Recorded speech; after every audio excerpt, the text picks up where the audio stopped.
It was a strange time when we lost, when Tommy went and we started pre-season and Murdo McLeod took the first bits of pre-season over in Holland. Then this wee guy turned up with a shell suit on with a perm and like, who's this? Didn't know a lot about him and he was very, very quiet, very methodical. Everything was to a whistle in his watch.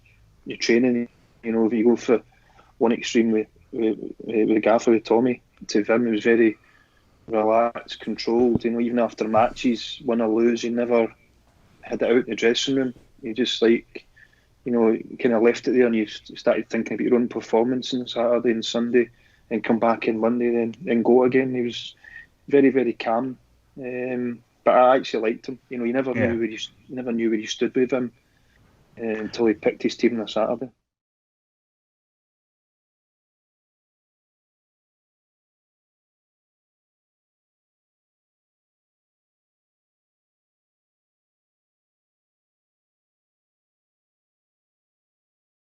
Hi everyone, so a huge night for Celtic tomorrow, a massive game as we take on Scotland's third best team, Heart of Midlothian, and that is why we've ventured here to Celtic Park to preview an away game, make it make sense.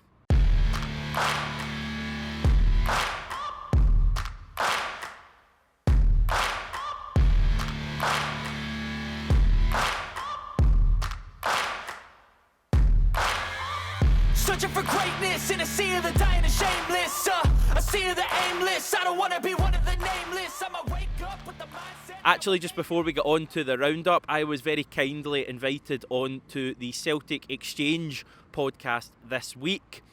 I went up last night and recorded it with Tino and Paddy, who have actually been on the channel before. They did the Motherwell reaction on 67 Hail Hail. Great guys.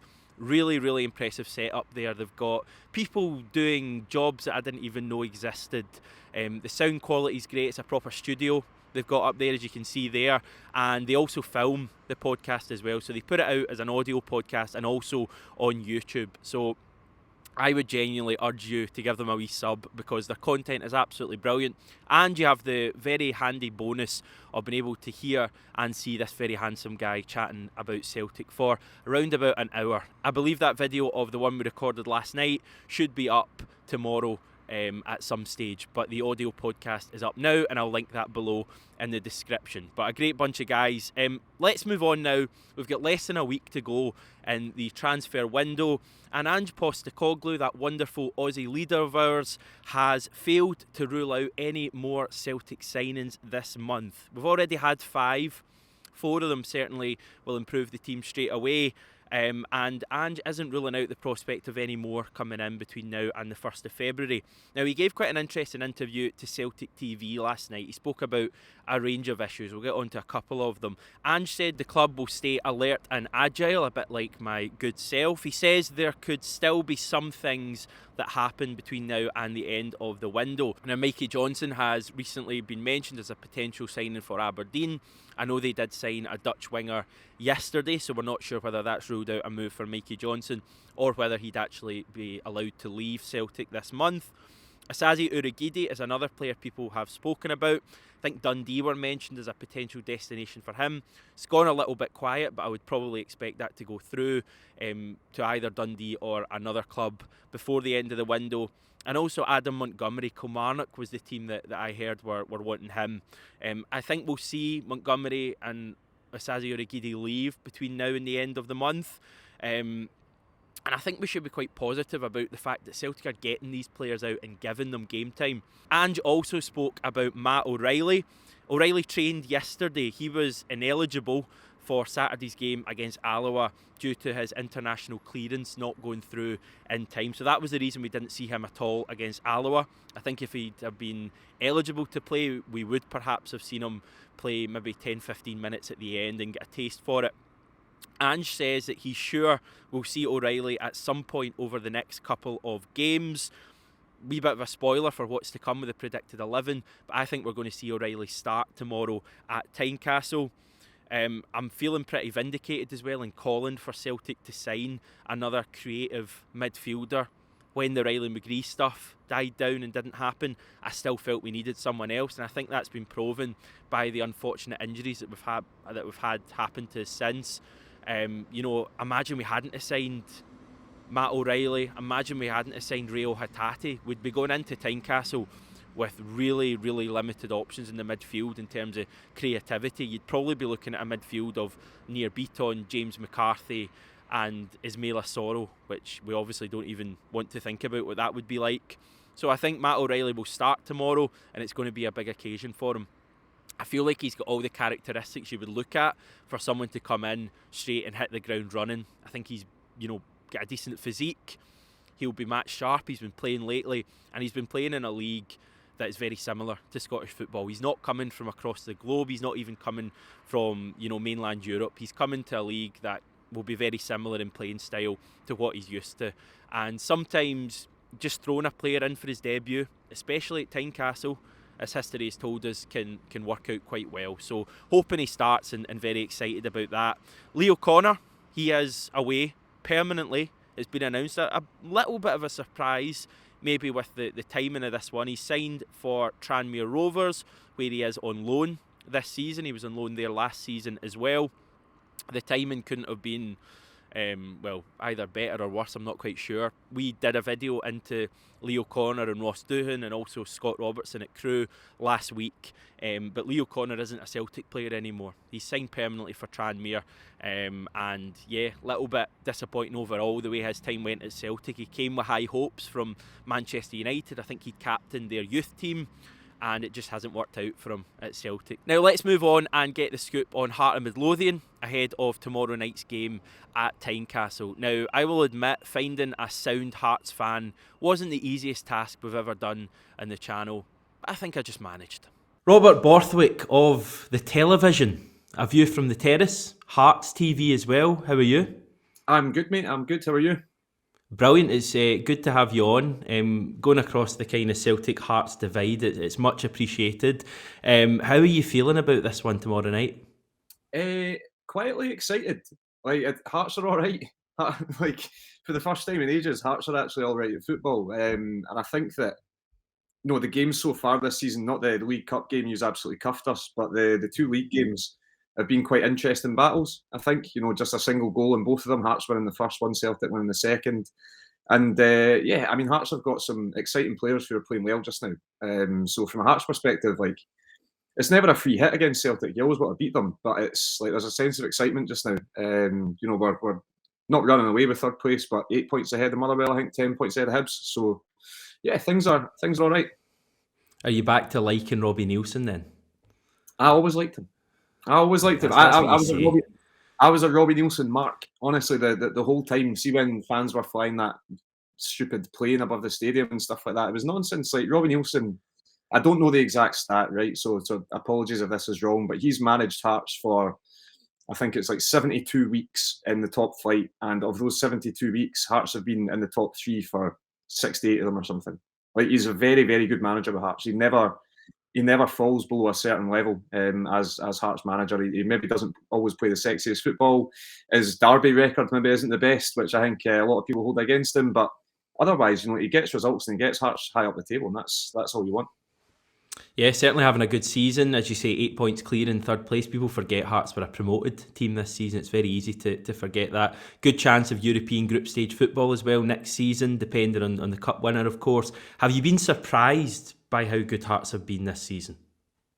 Yes and no. I think the championship last season was a slog. It wasn't easy. Teams were putting 11 men behind the ball. Hearts didn't really have an idea on how to break them down. We had a couple of shocking results, and the main thing was the fans weren't there. So see, after the middle of January, the league was sown. It was done. We'd won the league. There was no way Dundee were going to come back and catch us and whatever. And it was just a big lull, for 4 months of the season. It was just folk were right, okay, can the season end now? But I think that there was a lot of optimism in the summer with the transfer business that we were able to do. I think that made people a bit more excited. Obviously, winning the first game of the season against Celtic really gave us a bit of a springboard as well. So yes and no. I think a lot of people were maybe expecting top 6 because of obviously last season, but as soon as I saw the squad of players that we had and stuff like that, I was quite confident that when you look at Aberdeen going through a transition, if you want to say that, Hibs doing the same, Motherwell are up and down, Dundee United, Tam Court's new manager, how's he going to do? Robbie Neilson was the proven manager out of all of them, and he's come in and he's done what he does. As I say, he's got Hearts in a very good position for the second half of the season. Yeah, totally different this season. You're playing in a better division, a higher division. Fans are back. John Souttar maybe wishes fans weren't back at the moment. We kind of have to touch on it. Can you just, for a Celtic supporter and many Celtic supporters watching, can you explain the whole situation, the issue there, and do you think he'll play tomorrow? I mean, Robbie Neilson said that he will play. I'm not sure if that will be the case. If I'm totally honest, I just don't think. I think it would be a bit of a distraction for the rest of the Hearts players, let alone John Souttar. The situation generally, it's one of those things. It's like, as a football fan, you're devastated, right? Like Hearts fans hate seeing their players go to one of the old firm, and they always will hate that. It's as old as time. Paul Hartley, Stephen Presley going to Celtic, Neil McCann back in the day going to Rangers, all this kind of stuff. It always upsets them, and I think that Hearts fans are right to be upset. You never want to lose one of your best players to what we consider a rival. I mean, we've not really rivaled in about 15, 16 years, but what we consider to be a rival. And I think that's what it comes into. But then the human aspect of it, you can understand why he's moved there. They're paying him a lot of money. He gets to stay in Scotland, stay close to his family. He's just moved back up to Beacon. So there's that side of it as well. And I think that too often football fans don't think about the human side of it. And I think they just go hell for leather, boo, right, okay, get that out of the way. But I can understand both sides of it. I think that the main thing is Hearts fans are just hurting. They're hurting that one of their best players is going to be playing against them, maybe this season, but definitely next season. And I think that's always going to be an issue. But the main thing is, I mean, he's a quality player. He's a great, great player. And what Rangers have done is strengthened themselves and made us weaker. So again, that's another thing that Hearts fans can be a wee bit upset about, I think. But you don't think he'll play against Celtic? I don't think he will.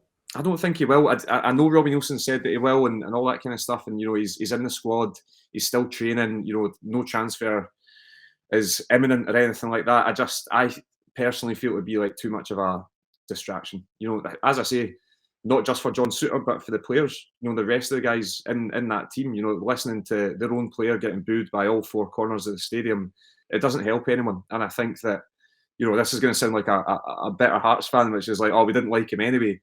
He hasn't been the most important part of that back three for us this season. Craig Halkett in the middle, Stephen Kingsley on the other side have been just as, if not more important. And Michael Smith and Taylor Moore, we've got players who can slip into the right side of centre half where John Souttar is. We wouldn't be as good, but it certainly wouldn't make as big a dent if, say, Craig Halkett was missing, for example. Is it going to be an open game, do you think? Are Hearts going to come and attack Celtic with that big home support behind them? 100%. It's one thing that I've actually really liked about Hearts this season is that it might not always work, but we always try and play on the front foot. We actually saw that in the first game of the season against Celtic as well. It ended up being that Celtic pinned us back for a lot of that second half. I think that, Celtic, both teams deserved a result out of that game. I think that the difference came down to poor marking at a set piece and Hearts got the goal. But Hearts will come out and attack. And I think that from what I've seen of Celtic, the best form of defence against them is to attack because Celtic play quite an open way. If Celtic are going to be piling forward, then you've got to look in behind, use the wing backs, try and get in behind, if it's whoever's playing wing back for Celtic, they'll be high up the park. Try and get in behind them, use Barry Mackay, Josh Ginnelly, Gary Mackay-Steven, whoever it is, and yeah, try and score a goal. We did that against Rangers recently, and then 10 minutes of madness, they were 2-0 up and the game was over. But we attacked in that game as well. We didn't stop attacking for 90 minutes. So, yeah, I think it'll be an exciting game. Both teams are going to go for it. And as I say, after the 2 league games this season, I think it'll be a cracker. I think it'll be a really, really good game with two teams that, Celtic are, of course, they're way ahead of Hearts. They pretty much always will be due to various different reasons. But when they've come up against each other this season, both teams have caused each other difficulties. And I think that will happen again. So you've played up to the sound Jambo so far, and you've got one final question. Let's see if you can stick to that, or if you go off target here. Prediction time, and bear in mind there's thousands of Celtic fans hanging on your every word. My prediction for the game is 2-1 to Hearts. Right. I think it will be similar to the first game of the season. I think Celtic will have a lot of chances. Not because Hearts necessarily give up a lot of chances, but just because Celtic are that relentless way. They do not stop running. They do not stop trying to score goals. But with Craig Gordon in the nets, that will be another one that I'm sure a lot of Celtic fans will jump on there. But again, he's been unbelievable for his age, just for everything that he's gone through this season. And yeah, I fancy Hearts to nick a win. I think Barry Mackay hasn't scored for the club yet. I think it's written in the stars a wee bit that he gets his first one against Celtic. Liam Boyce back in form, scored 2 against Talbot last weekend. Yeah, why not? Why not? You've got to be an optimist. Brilliant. A big thanks to Robert for taking some time out of his day to give me a little bit of insight on Hearts. He's a very busy guy, so it was much appreciated. Team news wise, I'm recording this video prior to Ange Postecoglou's pre-match press conference, so if there's anything major in that I don't mention between now and the end of the video, then that is my wee disclaimer right there. He did reveal yesterday that Gucci, as he wants to be known, will be missing for, quote, a little while. Callum McGregor is also out, as are the kind of long-term injuries like David Turnbull and Kyogo. There's no Maida and Rogic. This is the first of 3 games those two will miss. They're on international duty. So this is kind of what we're left with. Obviously, Joe Hart in goals. The back four is full strength with Josip Juranovic, Cameron Carter-Vickers, Carl Starfelt and Greg Taylor. I'm going for Nir Bitton holding in midfield with Matt O'Reilly and Rayo Hatate in front. Liel Abada on the right, GG in the middle and Jota on the left. We're back to being quite light on the bench. We kind of had that one game against Hibs where we were really strong everywhere and everyone was getting a bit excited, and now injuries and international call-ups have kind of took hold again. We would have James Forrest, Anthony Ralston, Liam Scales on the bench, Mikey Johnson possibly back in as well, but you're kind of scraping the barrel a little bit there. There's probably people out there watching this that think maybe James Forrest should start the match ahead of Liel Abada. I take that point completely. He's got good experience of Tynecastle. I think Abada is playing quite well though. I think he's been a much improved player since he's come back from the break. The break was probably really beneficial to him. I think he's been far more direct. I wouldn't be surprised if Ange has actually told him, get running at players more. So I think we've seen quite a good Abada in both games so far, and that's why I would start him ahead of James Forrest. But obviously Abada had a wee knock on Saturday as well, so that may be a factor. It's a huge game. I mean, don't get me wrong, they all are at Celtic this season especially, but this one feels like a proper big game at Tynecastle. If we can find a way to win it, it would really, without getting into all the usual stuff about sending a message, I think it would just really kick off the second half of the season. It would be a big statement victory. It doesn't seem like Tynecastle is going to be completely full tomorrow.